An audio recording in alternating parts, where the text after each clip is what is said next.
کندهار کې د ښار پاکولو په موخه عمومي کمپاین پیل شو. دغه کمپاین کې به د کندهار ښار 15 ناحیو 300 کیلومتره لښتي او کانالونه پاک او له ښار څخه به شاوخوا 10,000 متره مکعبه کثافات هم راټول شي.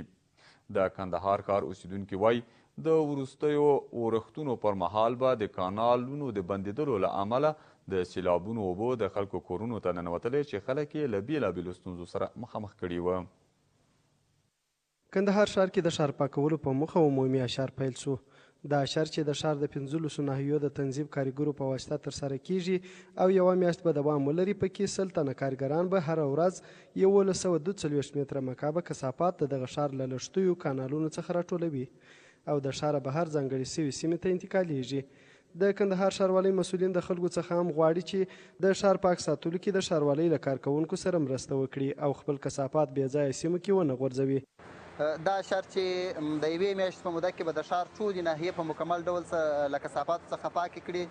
پکښې د کندهار ښاروالۍ د ښار د 15 ناحیو د تنظیم کارګر چې تقریبا 100 تنه کېږي دا به هره ورځ د اشر په ډول سره کار کوي. په ښار کې به هغه چرې، هغه پاتابونه یا هغه کثافات چې هغه د ډېره وخته څخه پراته یا هغه چرې، هغه پاتابونه چې له ډېره وخته څخه نه وي پاکې سوي، دا به ټوله د حشر په ډول سره پاکوي.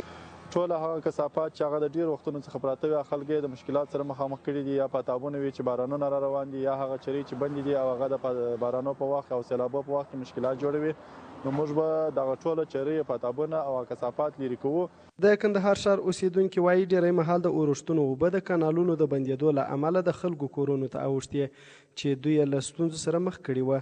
دوی د پاکارۍ د کمپاین د پیلېدو څخه خوښ دي او په خبره یې دا به خلکو ته اسانتیاوې برابرې کړي.